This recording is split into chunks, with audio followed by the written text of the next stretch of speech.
What's up, Titans fans? Maximus Titan fan here. Proud to announce this is the very first Titans fans broadcast.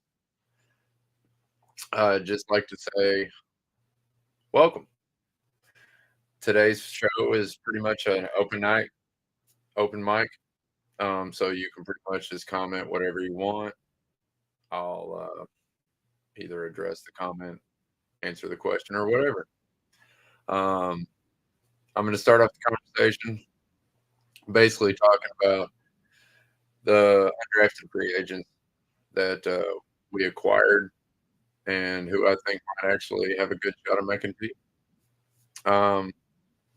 First, I'd like to get to Caleb Murphy. Caleb Murphy is a defensive end out of Ferris State. I'm sure everybody's heard of him. Big dude, made 25 sacks in his first game.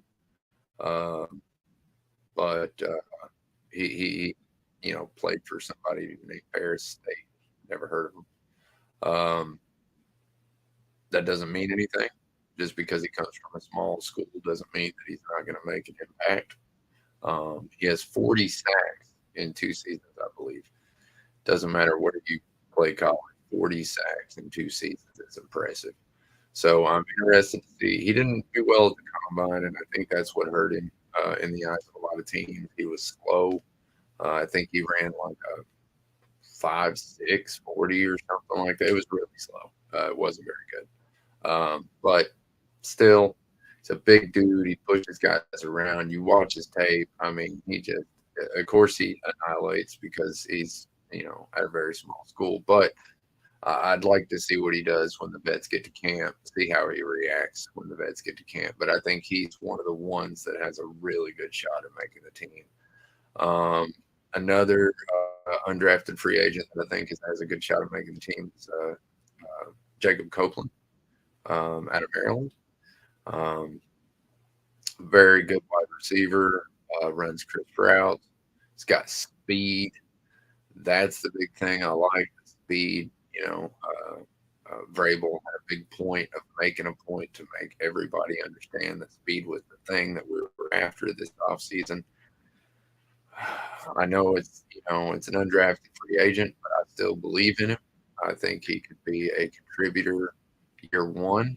So I don't think that just because he's an undrafted free agent gives him like some kind of unfair advantage or anything like that. I think he's got a real shot at making the team. I mean, let's be real. I've talked about his competition in the wide receiver room. If you haven't read my story over at fanbattlesports.com, do that. Fanbattlesports.com. It's where you can get a lot of good information on the NFL. And there's a lot of good guys over there writing good stories. So go check those guys out. But Jacob Copeland, one of the ones that I think, against NWI and the other guys, he's got a good shot. But if you ask me, and probably a lot of other people, the guy with the best shot of making the team as an undrafted free agent is Trey Wolf, the kicker. He didn't have a really good start in training camp, in rookie training camp. I think he had some rhythm issues and some procedural issues to start off. But I think he kind of cleaned that up a little bit towards the end of rookie minicamp. And when the vets come in, we'll see how him and Siddick, I think I said his name right. We'll see how they line up. But I think that's another one that has a really good shot at actually making the team. Other than that, we don't really see a lot of undrafted free agents that have a shot at making the team. But we have had a horrible, horrible time of actually draft picks not making the team in the last couple of years. Or if they do make the team, they don't really make it very far or do anything. I wasn't very happy initially with the draft that we made, but if now that I go back on it and I look at it, and I think I'm kind of starting to understand Ran Carthon's plan. Um, I don't think it's a bad one. I think he's playing the long game. And I think if you look at every person that we drafted, it's somebody that can contribute to the team in a way. The only pick that is questionable to me is the offensive lineman out of Maryland, Duncan. Sorry, man. I just I don't really see the pick. Don't really see him fitting. I don't, I don't like the stories about him gaining weight, about him not being a great character guy. I don't really know. I've never met the guy, but from everything that I'm reading and everything that I'm hearing from other people, that he doesn't seem to fit with the normal Titans player scheme. Um, but other than that, I think everybody on this draft class or in this draft class has a very good shot of contributing this year. And that's what's most important, is it not? Um, we got some free agent acquisitions. Uh, oh, sweet. We got our first comment here. You would think they would draft late since the rule went away. They're drafting. Yeah, that's a good point. But honestly, Chuck, I do think they drafted well late. We picked up. That's where we picked up Colton Dowell, and that's my favorite pick. I do agree with you though,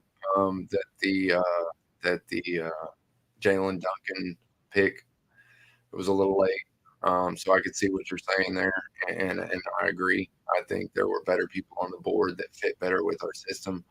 Uh, Even a defensive player, I wouldn't have been upset if they picked that one, just because anything at that point. But there were still wide receivers that I think they say they would have gone up on their board, but and other people do too. But I don't know. But that's the only pick that I have a problem with, and it's the only one that I think that probably won't contribute this year.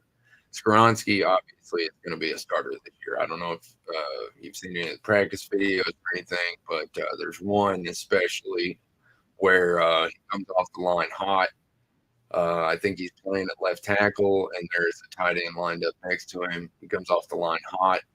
He hits who's playing a defensive lineman with a bag, and the initial blocker or defensive lineman gets knocked on his rear end or on his ass. That's all I like to say. He got straight up knocked out.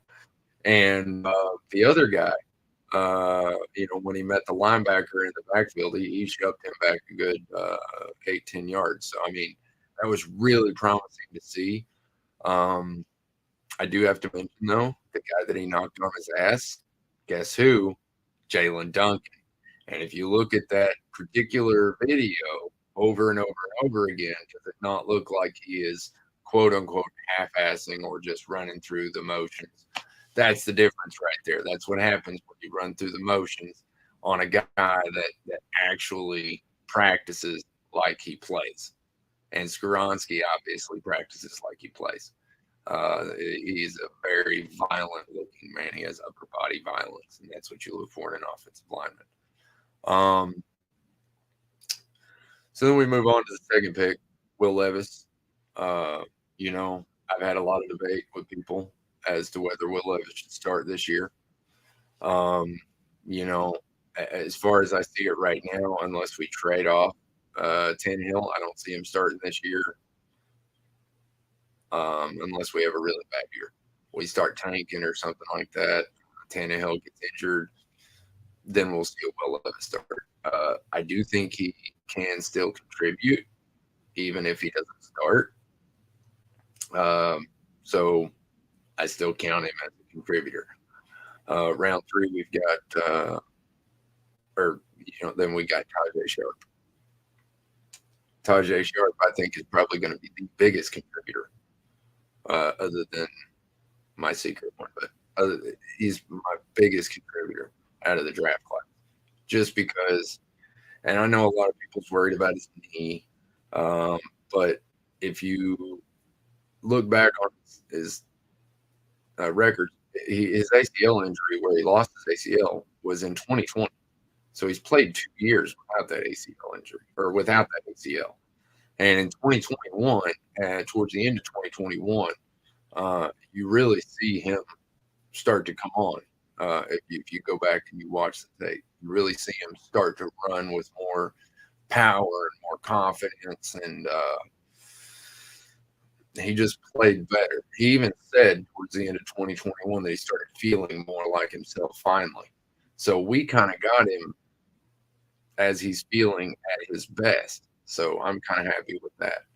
Um, um, and then we move on to Wiley. Wiley, I think, could be a day one contributor. There's packages, 2 tight end sets. We love running 2 tight end. Uh, I agree. I 100% agree that the ACL is not going to affect him. Not at all. I don't think it's going to hold him back at all. People are scared of it. People are worried about it. I agree. Thank you, Corinne, for putting that up because I agree. Back to my point about Wiley. Day one contributor. The reason I say that is because 2 tight end sets. We love running them. And I mean, can you imagine a 2 tight end set with, Burks and another wide receiver? We'll just say X or Y, however you want to put it. I don't care. I'm not saying Burks is not the starter because he obviously is. But the point is Burks, one more wide receiver, and then you got Wiley on one side and Chig on the other side. And then you got Derrick Henry in the backfield. And if you wanted to do like a split back session or something like that, oh my gosh, then you've got Tajay Sharp on the field as well, along with Henry. And then you would only have Burks, but then you would also have Wiley and Chig. I mean, you guys have to understand they didn't draft a lot of wide receivers, and I'm upset that they didn't. But they did draft a lot of pass catchers, and that's kind of what we need, And obviously, we're not changing too much because we're still going to rely on our run game. That's the feel I get from what we're going here. Tim Kelly come out, or not Tim Kelly, but Tannehill come out and said that there was a new offense and that there was all these nuances to it that he had to relearn almost the whole language and everything. And I'm sure there is. I'm sure there's a lot of scheme change and things like that, but we're still obviously going to rely a lot on the run and defense, just like we always have, because Vrabel is our head coach. Head coach is Big Daddy. Buck stops with him. So there's that. After that comes Jalen Duncan. Y'all know how I feel about him. I don't think I need to get into that. So who we drafted? Anyway, I'm just going to skip straight to the end because it's my favorite part. Sorry if I disappoint anybody in my first run here. This is my first go at it. Give me a break. But Colton Dow. Colton Dow is my number one pick out of this draft. And it's not because he's a wide receiver.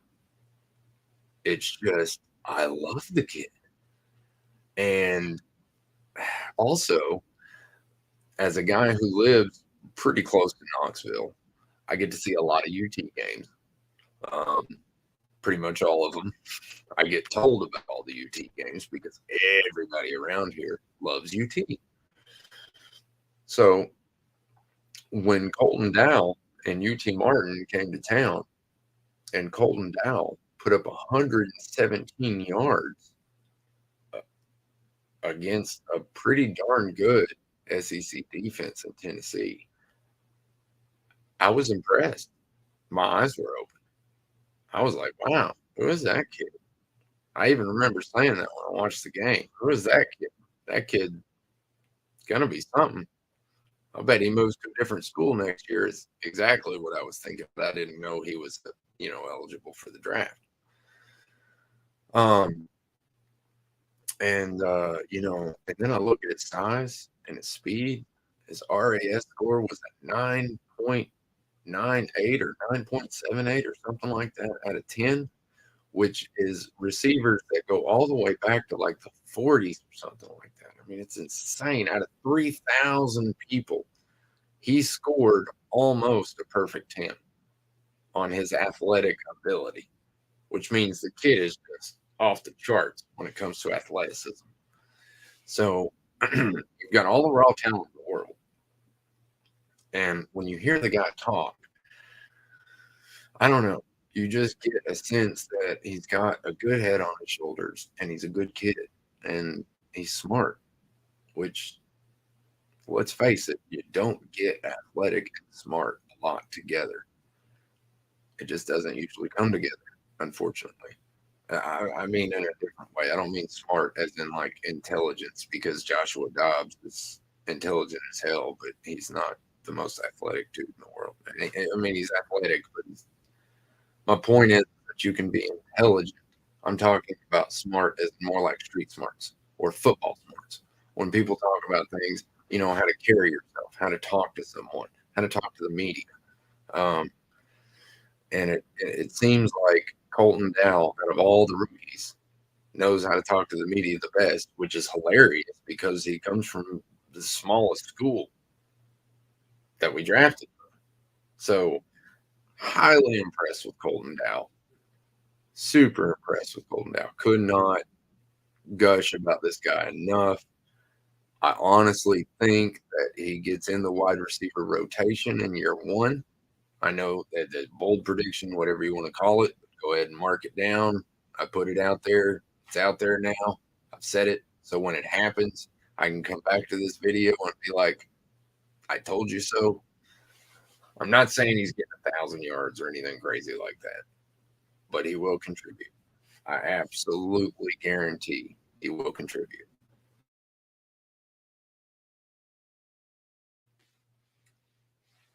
Now, is there anything else that anybody would like to talk about? I mean, shout out to me. Let's see what Chuck has to say here. 10 has time. He will get a lot of passes his way.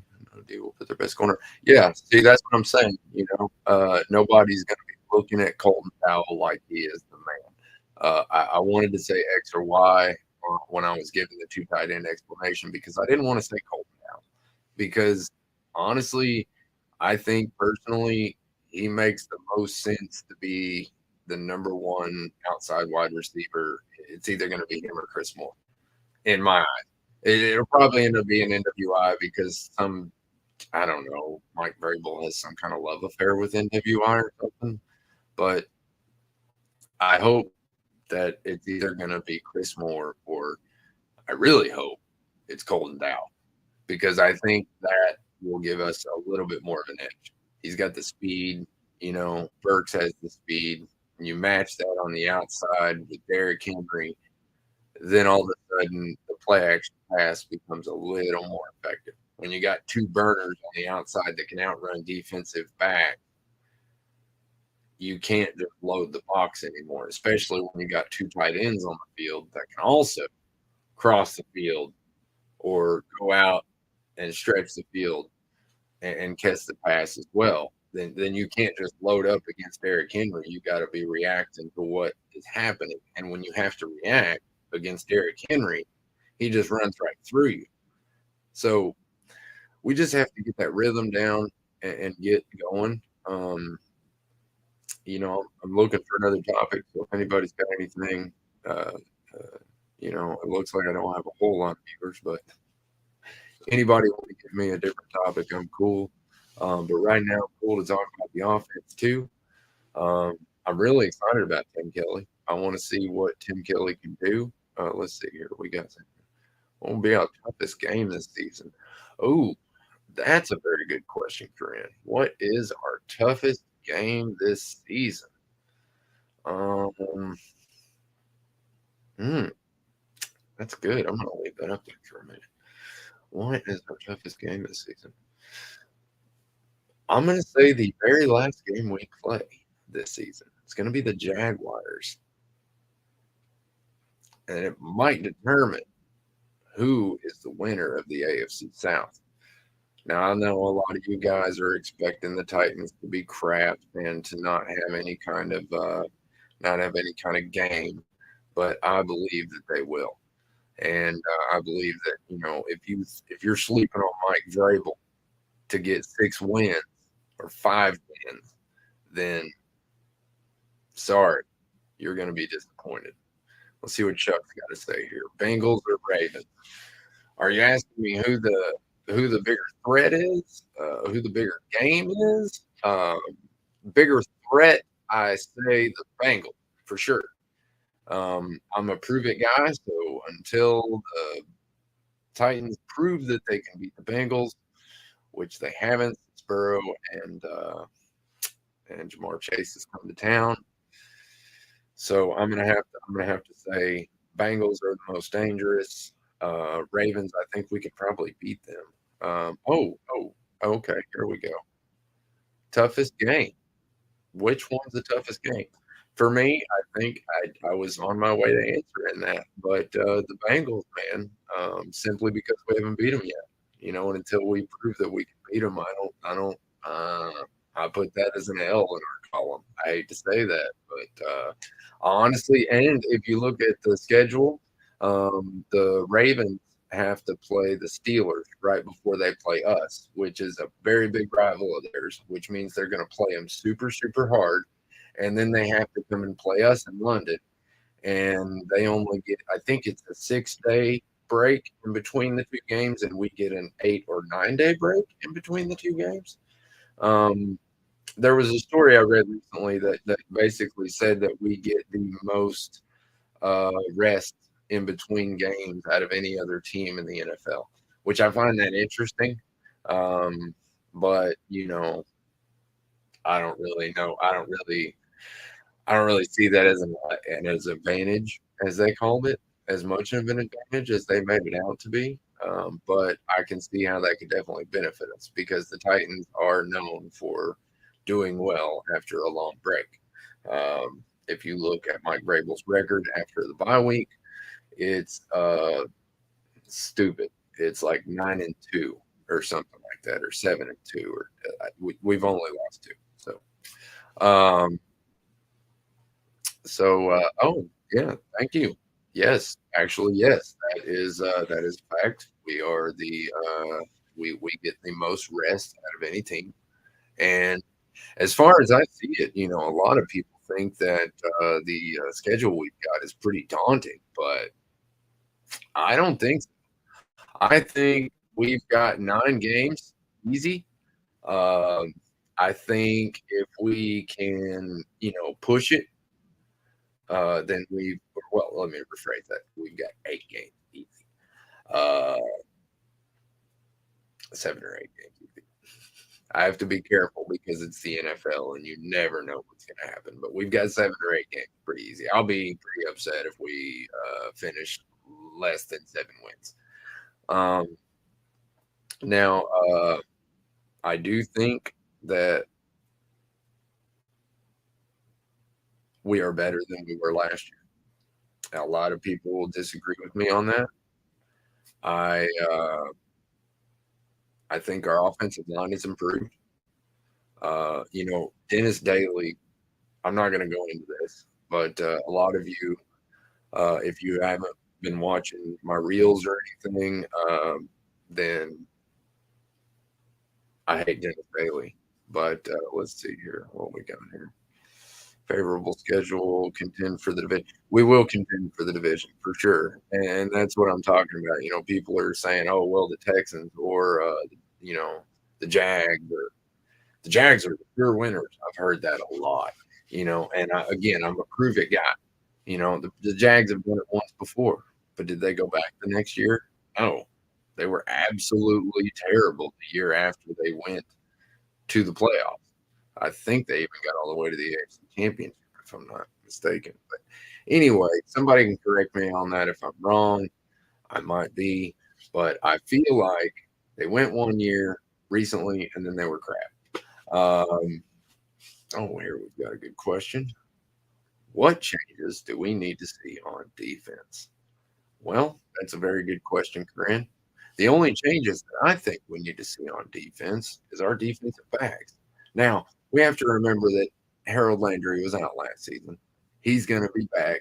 The boy is back. So we're going to have Harold Landry, Danico Autry, Jeffrey Simmons, and probably like Rashad Weaver or Arden Key lining up every play. That is a boss defensive line. I mean, a boss defensive line. I'm so excited about our defensive line this year that I'm actually a little giddy. I can't wait to see us just destroy and beat up quarterbacks like we used to with the Freak and Kyle Vanden Bosch. Do y'all remember Kyle Vanden Bosch used to put in red contact lenses just to screw with the offensive linemen? Oh, that's when football got me really good and going. But anyway, I think that the only thing the defense needs to change. Let's see here. We've got another comment from Frankie. Defense is going to be elite for sure. Yeah, absolutely. Defense is going to be friggin' off the chain this year. Like I said, the defensive line is going to make up for that little bit of defensive back problem that we've got. Safety scares me a little bit, to be honest. I'm really happy with our defensive backs as far as McCreary and I'm not going to talk about Caleb Farley, but Kristen Fulton. He's on a last year contract, but I really feel like if he plays good this year, I feel like Rand Carthon is the type of guy that will reward his players for playing well, unlike J-Rock did. I think that's our big difference maker there. So I think Christian Fulton, as long as he plays well, will come back. And I expect him to be back because I expect him to play well.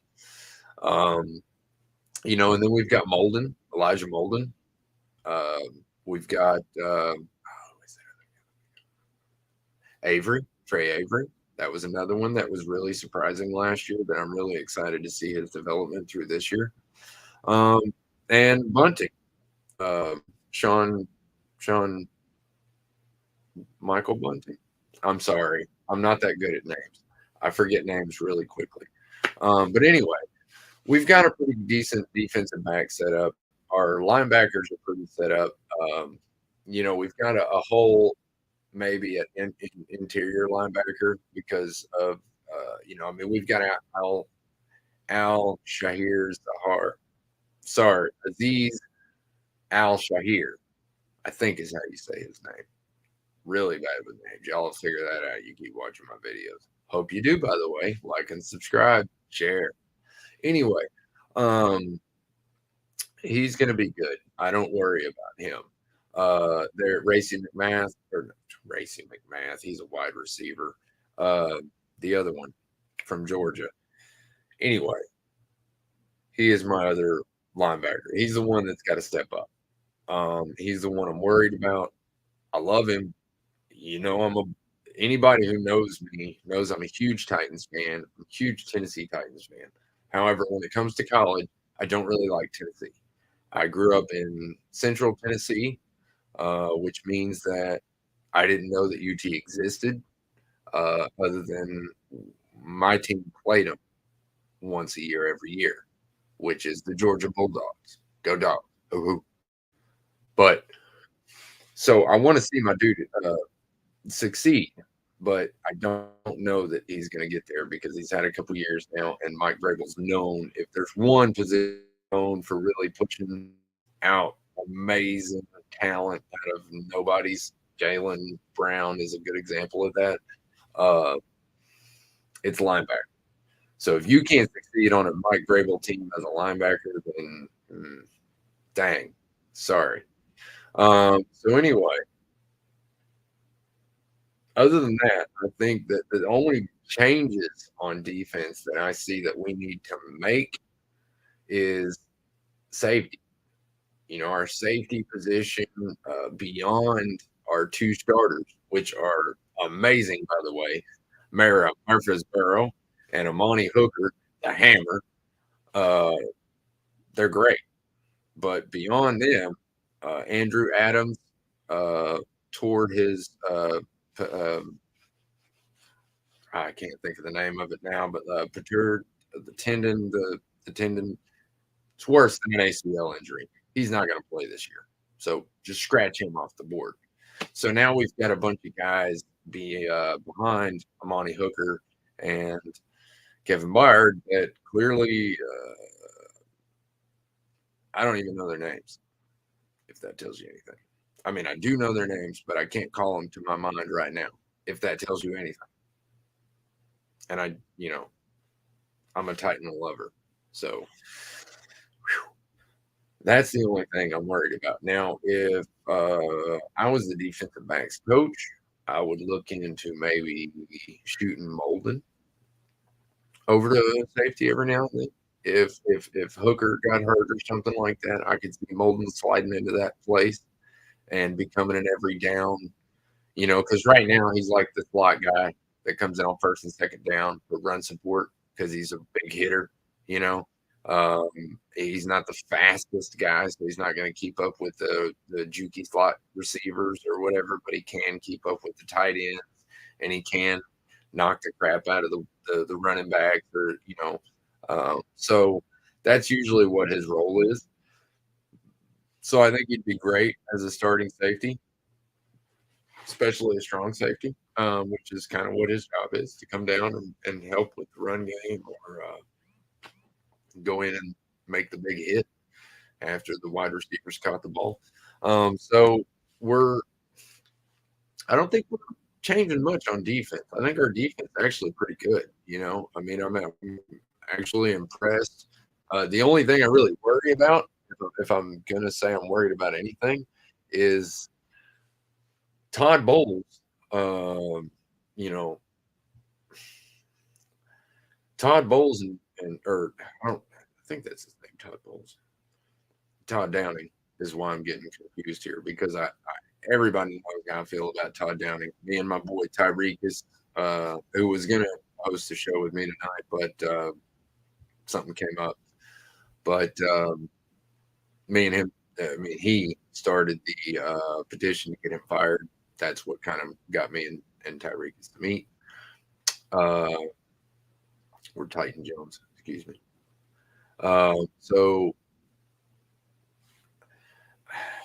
But anyway, Bowen, I don't know how he's going to coach. He had Jim Schwartz behind him, just like Todd Downing had Tim Kelly. Now, obviously, Todd Downing didn't listen to Tim Kelly very good, because if he had, he'd probably still have his job, just like Boeing still has his job. Now, am I to sit here and say that Boeing didn't learn anything from Jim Schwartz while he was here? No, because that's exactly what Jim Schwartz's job was to come in and give Boeing an idea of what it's like to be a real defensive coordinator in the NFL. They don't say that, but that's really what his job was. Same as Tim Kelly coming in with Todd Downing. Oh, here we go. We got Preston on here. Doesn't matter. 17-0. Titans by Tree City. I like that, Preston. Yes, Preston, my boy. I do think you're maybe a little heavy on the win column there, but hey, we go 17-0, bro. I'm partying with you at the last game of the season while we beat down the Jaguars. And if y'all want to see anything different, let me know. I'm just kind of jabbering here. But as far as the offense, I do see a lot of changes that need to be made there. Obviously, we need to throw the ball more. Derrick Henry is getting beat up. I feel bad for Derrick Henry. But if you look at last year's offensive line, I believe I began to talk about this and got off on another tangent, so I'll go back to this. But if you look at the offensive line of last year, I'm not going to talk about Dennis Daly, because everybody knows that Dennis Daly is trash. I cannot believe another NFL team actually gave him a contract. They must be drunk. But whatever. Anyway, in his place, or in the place of our offensive line, Nate Davis was the only one I would have kept, but not gonna bash on that. Let's see. We got another comment here from Tobias. It looks like Preston. Excuse me. Got to have faith, man. Every championship team believes they'll win every game. Haven't you ever seen Remember the Titans? Yes, Remember the Titans. One of my favorite movies, man. I absolutely love that movie. Shout out to Hayden Panettiere as her first movie. I think that was her first on-screen movie. It's a great movie. If you haven't seen Remember the Titans, man, you got to watch that. Denzel Washington, great movie. Got great undertones. It's got a great side story as well as the main story of the football. Great character development. Sorry, I'm a movie buff as well. But to move on to that, the offensive line was terrible last year. Now, again, I would have kept Nate Davis, but obviously they decided that Brunskill, or they think that Brunskill is better than Nate Davis. And I think Rand Carthon made that call, honestly, because Brunskill came from the 49ers and he had firsthand experience with Brunskill.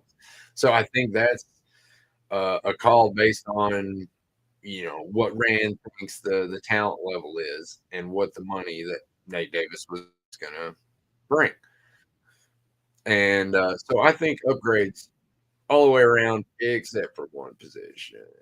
And that's the one that I have to talk about because Andre Dillard, whether he ends up at left tackle or Skoronski ends up at left tackle and the other one ends up at left guard, that's the way that's going to work.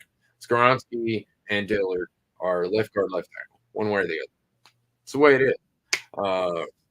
Brunskill's going to end up on the right guard position.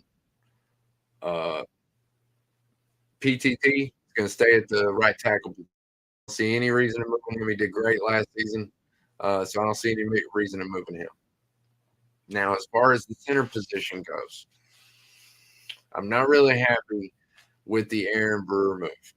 I think Aaron Brewer on any other team would be a backup at best.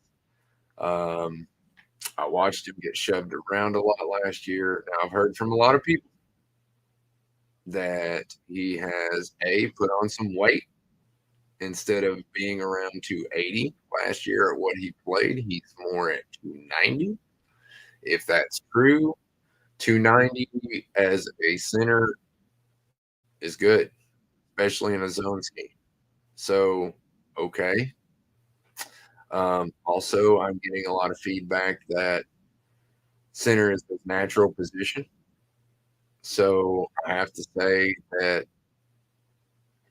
you know, they say that he's going to get better leverage there than at left guard, which is what he played last year, where he got kind of pushed around. So I'm going to say that I'm going to kind of hold my cards up and say center's even. Maybe downgrade a little bit because Ben Jones was amazing. Ben Jones was a great center. And if you guys don't see that or don't know that, you don't know that much about football because Ben Jones was a great center. So we upgraded every offensive line position except for maybe center. But that's okay because center doesn't really push people out of the way for Derrick Henry anyway. And that's really what we're trying to do, right? Push people out of the way for Derrick Henry. So I feel like offensive line's better, Derrick Henry's better, or the same as Derrick Henry. We got Ryan Tannehill, or we've got Will Levis, which is like a younger version of Tannehill. We've got pretty much the same wide receivers that we had last year because I see Chris Moore is the same as Bobby Trees. I don't see much difference in there. So our offense has got to change scheme wise. Other than that, I don't see that many big differences in our offense, other than the fact that our offensive line has gotten way, way, way, way, way better. Way better. Just because the deletion of Dennis Daly made us better. But I digress. I've got another big comment here from Preston. Let's see what it is here. Face our fans. If the fans don't believe in them, it's harder for them to believe in themselves. They're going 17-0, and I believe in their potential. Dallin Burks has a lot more confidence as long as we don't give Dan Phillips any punt returns, right? Hey, look, first of all, I'm going to leave the comment up there for a second because, first of all, I'd like to say that I am the ultimate Titan fan. Um, a lot of people call me a Titans homer around here because a lot of people around the particular area that I live, a lot of people are UT fans. And if they watch the pros, they either root for the Colts because that's where Peyton Manning played, or they root for just some other random team. It's absolutely insane, but there is a massive depletion in Titan fandom here in my town, which is why I'm on the internet all the time because I love the Titans and I want to see other people's love for the Titans.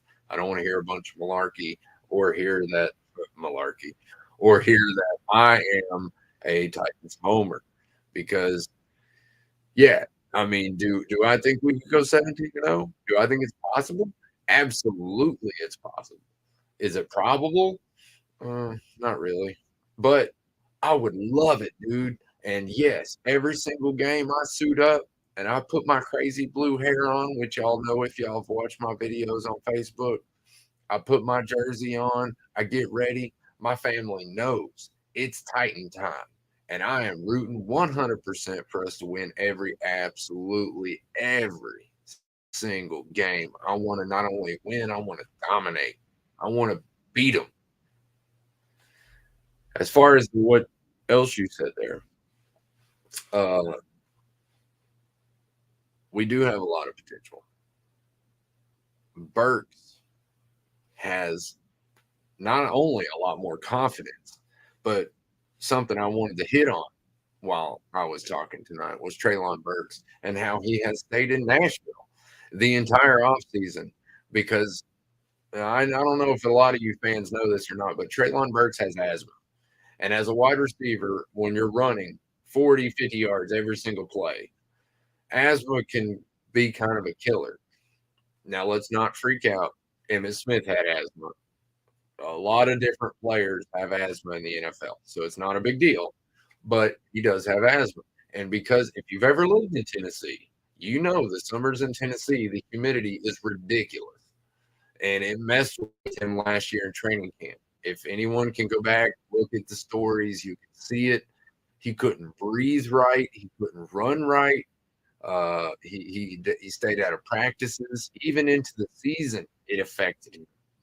So he stayed in Nashville in all offseason to try to acclimate himself to our weather. And he said, in a quote, I believe right after the OTAs recently, that he said that he feels much, much better. He can breathe better, which makes him able to run faster. So I believe Treylon Burks is headed for a big leap in year two. Now, a lot of people are expecting AJ Brown numbers and talking about AJ Brown numbers, and I honestly think that he will put up AJ Brown's second year numbers. That might be a bold prediction, but I do. I think Treylon Burks is an absolute of a wide receiver. I think he is just as good as AJ Brown. A lot of people are going to come down on me for that, but I don't care. That is my opinion, and I believe in Treylon Burks. Now, Phillips, Kyle Phillips. Hey, I would like to see a lot of other development from him. If he develops well, he can be one of the most dangerous slot receivers in the NFL. He could be the next Wes Welker. Apparently, he's put on some weight. Last year, he was playing at about 135, 140. That's what I weigh. That's pretty small. I'm not going to lie. I'm a pretty skinny dude. And to be going up against dudes in the NFL, I would be freaking scared. And yeah, I would probably get injured if I got hit more than once. Um, Now, if I was to pack on another 25 pounds on me of solid muscle, well, that's different. Now I look like a completely different dude. But can I hold that speed and shiftiness with all that weight? So that's what we're going to have to see out of Phillips. Is he says he put on the weight? Let's see if he can hold the balance. As far as the punt returning goes, I would hope that they have a better plan for punt returning. I think we have 3 or 4 different on our team that are good at punt return. Colton Dowell. I know I love Colton Dowell, but I think Colton Dowell could be a good punt returner. Tajay Spears has returned punts in his time, so that's another good one. Um, and let's see here. We've got another good, big, long. Let's see here. Okay, bro, stop for a sec when you talk about something. Said diddly squat about the defense. Actually, I did, but that's okay. We took a big hit on defense this season. We took a big hit on defense. A lot of people didn't like Bud Dupree, but he was a threat. He made defenses rethink his strategy.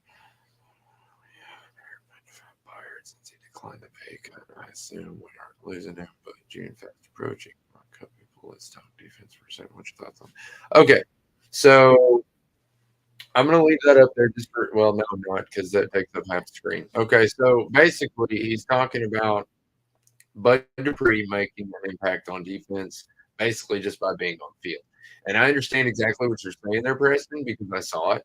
When Bud Dupree was on the field, people did pay more attention to him. He got double teamed, which freed up Jeffrey Simmons and Autry a little bit more to rush the quarterback. I understand what you're saying there.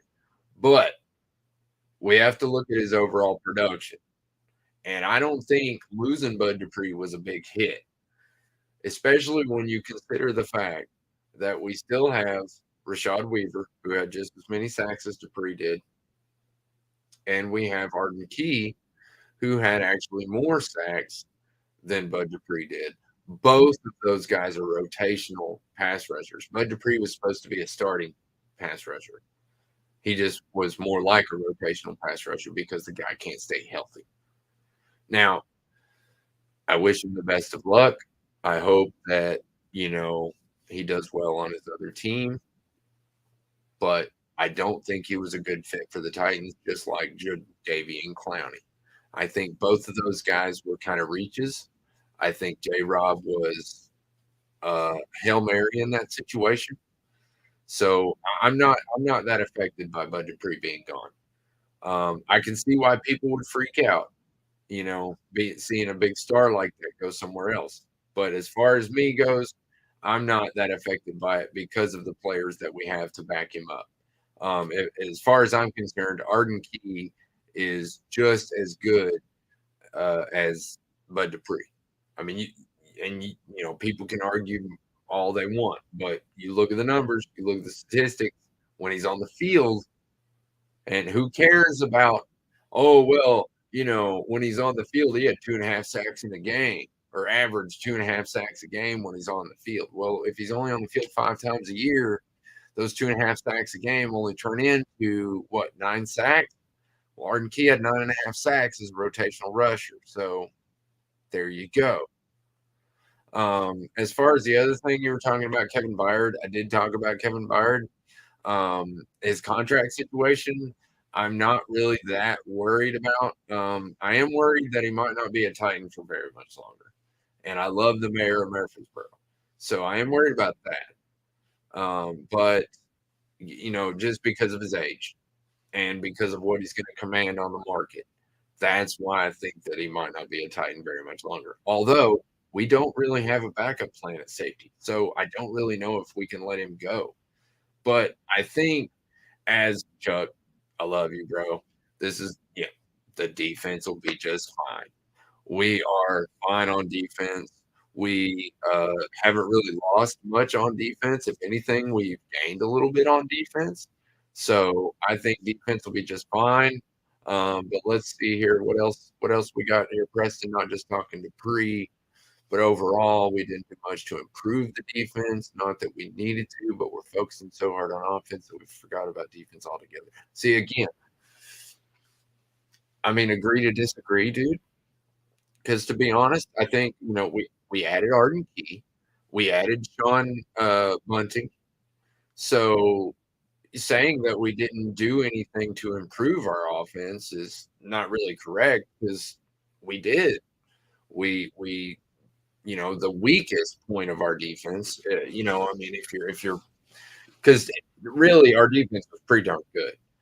So if you're trying to point out problems with our defense, you're really kind of poking holes.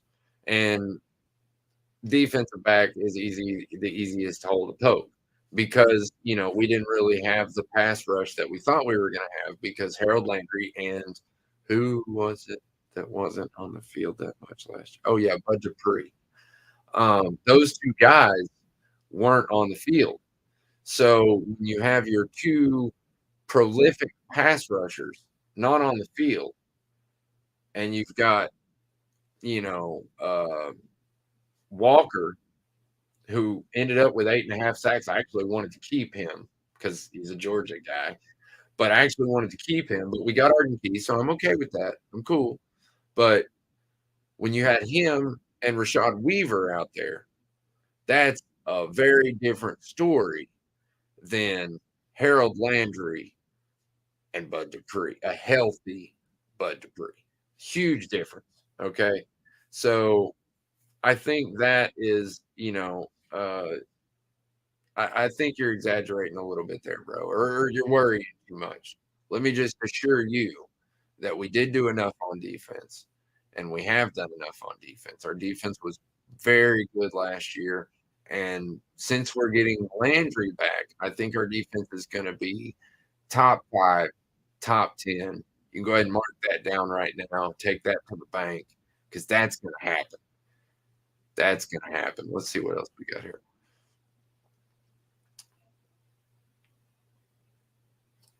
Agreed. Little problems do turn into big problems, which is why I'm addressing safety.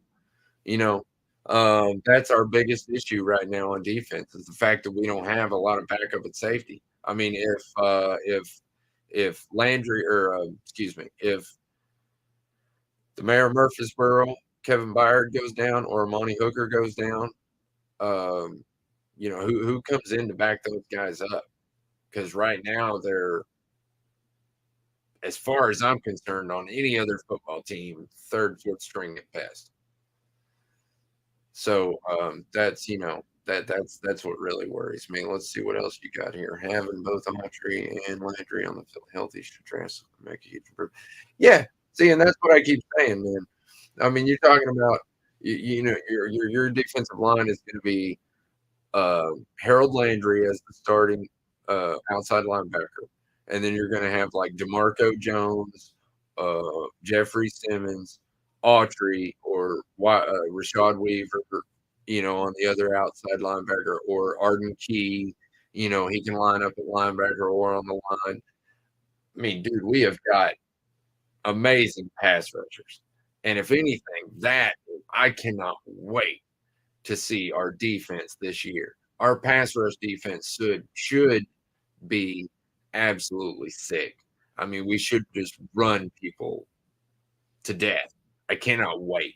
If we had this kind of pass rush in the Bengals game, in the AFC Championship game, I honestly think we go to the Super Bowl there because, my God, man. I mean, we had a good one there. Don't get me wrong, 9 sacks, that's great. But I feel like my dude, mark it down. Mark it down. Take it to the bank, people. Take it to the bank. The Titans are going to lead the league in the most sacks. That's just going to happen. We're gonna beat up quarterbacks this year. That's what we're going to do on defense. They're not going to have time for the defensive backs to lose the wide receiver, and that's the thing. That's what's going to make us great. We're going to make defensive backs look better because they only have to guard the guy for about 3 seconds because that's all the quarterbacks got to get the ball out anyway. And if they get the ball out within 3 seconds, well, it's a slant or a quick crossing route that our linebackers are just going to hammer, or the hammer. Amani Hooker is going to come down and hammer. And trust me, they're not going to want to catch those balls too often. So I think our defense is fine. Our offense is really where the worry is. And like I said, I think every single person that we picked up this offseason is going to contribute on offense first year, except for Jalen Duncan, because I really don't understand that pick. If anybody can give me any insight to why we picked him, please feel free. I leave the floor open to you. Anybody out there, please give me some guidance as to why we picked this guy. Maybe I'll feel better about it after that. But everybody else we picked this year, I think year one starters. And I don't think much is going to change my mind. So let's see. I think that about covers it. If anybody else has anything they want to shoot out or say real quick, go ahead. I really appreciate everybody tuning in to the very first official Titans Fans podcast. That is going to be the official name of my podcast. I will have multiple guests. I plan on doing these once a week. I don't know exactly when the time or day is going to be exactly right now. I will inform you guys when I do know. But I do know I'm going to do another show sometime this week with some guys from the Titans Coliseum podcast. If you're familiar with them, that's coming either Tuesday or Wednesday night. Not sure when yet, but sometime early week. Look for that. We've got another one here from Preston. Let's see what we've got. Got a great team. We've got an easy schedule. Our defense going to make Joe Burrow pitch again. This time we're winning. Agreed. Mark it down. You hear it first. All right, man. All right. I'm a prove it guy. Like I said, I'm a prove it guy. So, excuse me a second. Needed to hydrate.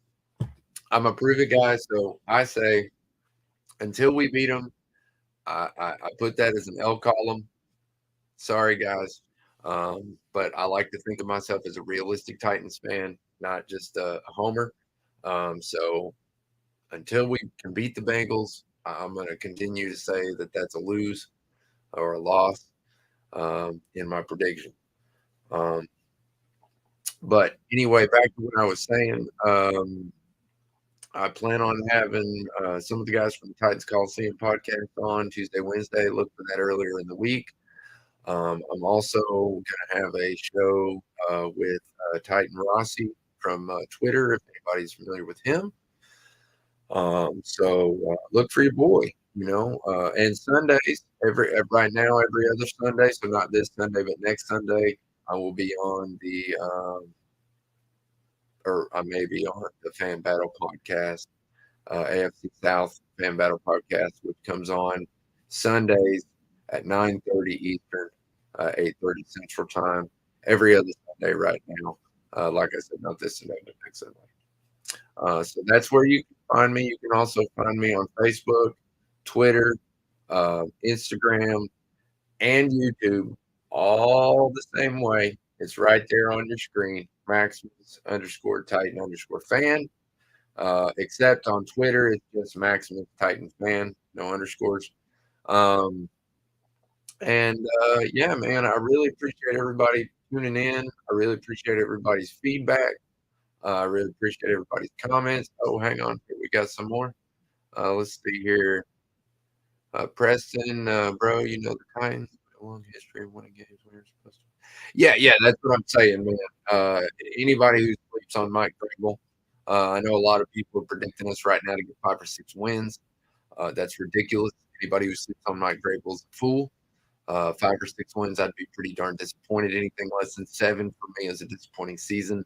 So I predict us to go 8, 9 wins at the least. 7 would be the absolute basement for me. Oh, we got another comment here from Frankie. Henry getting 1,600 yards this year. Oh, okay. All right. Hold on. I'm not going to end the show just yet.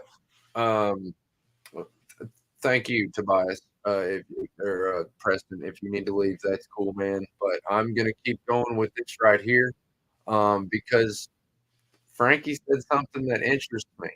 My mom is a huge supporter of me and everything that I do. I love my mom. Shout out. Thank you, Mom. But she also is a Titans fan, believe that or not. And she's a Titans fan because I am such a hardcore Titans fan. As a matter of fact, most of my family at least knows about the Titans, or at least knows a lot about the Titans because I talk so much about the Titans. Even my daughter can tell you players' names, stats, and stuff like that. And she's 8 years old. So, and you might even see her sometime in the future. But anyway, um, I want to touch on this because on Mother's Day, I called my mom, and instead of talking about, mom stuff, which is what you normally do on Mother's Day, is you tell her how much you love her and how much she's your world because she made you and all that good stuff. We ended up talking about Derek Henry, and she was really worried that we were going to trade him off. And I said, no, at worst, he's going to play out his contract and we let it go. But something else we talked about was what we thought he was going to do this year. And that's what I want to get into right now. Frankie, I think your prediction pretty well, pretty good. I would be happy with that, but I think he gets to 1,800 yards. That's my prediction, and that's an average. My ceiling for him is actually 2,100 yards. That's what I believe. I mean, if you look at his stats, and I know people are going to just go crazy over this when they see this, but if you look at his stats, yards per game average, and you put that over a 17 game schedule or 16 game schedule, whatever, yeah, the math is right. 2,100 yards. So that's my ceiling for him is 2,100 yards. Take it or leave it. That's what I think. 1,800, I think, is a pretty good estimate of what he's going to make with an improved offensive line. Last year, he got, I think, 1,500 with one of the worst offensive lines in the NFL, possibly the worst offensive line in the last couple of years in the NFL, and still got 1,500 yards. I mean, come on, people. Wake up. The year before that, he was the league rusher 4 weeks after he broke his foot and was out of he wasn't even running for 4 weeks, and he still was the leading rusher in the NFL. He's the king for a reason. Long live the king. We got a couple more comments here, and then I'm going to cut the show off because I don't want it to go too awful long. My daughter does have to get in bed at some point. Let's see here. Preston, we don't have to sound like you were shutting down. No, I think Henry might get another 2K. Yes, I do. I think that is possible. And I think if he gets another 2K season, he's cemented in the Hall of Fame. I think he is the number one running back in the NFL. And I think possibly he gets another contract from the Tennessee Titans. Now, I don't think he gets the same big contract that he did last time, but I do think that if he hits 2K, we'll want him to retire at the Titans. So I do think we will re-sign him if he pops another 2K season. So let's see here. We have one beginning schedule. One is actually better. He's running them over. Mark that down as well. Agreed. 2,100 plus. Right. So I, you may call me a homer, whatever. I'm a big follower of Cynthia Freud. If no one knows who that is, Cynthia Freud is a mathematician who is also a statistician. She basically lives her life in math, numbers, and statistics. And she's a statistical analyzer for the NFL. She has been doing it for many, many years. And used to have her, she got popular because of her website that would help people figure out who to bet on. And if you get popular because you know to bet on through Vegas, then you're probably pretty good at what you do. And so, and Cynthia Freud estimates that Henry could easily achieve 2,100 yards this season. So I'm not the only person who says this. There is an actual person who works for the NFL that says the same thing that I do. So I'm not just a Titans homer. I'm actually somebody who reads a lot and does a lot of their research. Thank you. I'm a realistic homer. That's right. I am a Titans homer because I do read, I do see through two-tone. I don't know if you can see it on camera, but those are two-tone blue Titans glasses. So, yes, I do see through two-tone blue glasses, but I also see the real world, and I see what team we really are. But I also see that in closing, I will say that I think that we have a decent chance of winning the AFC South.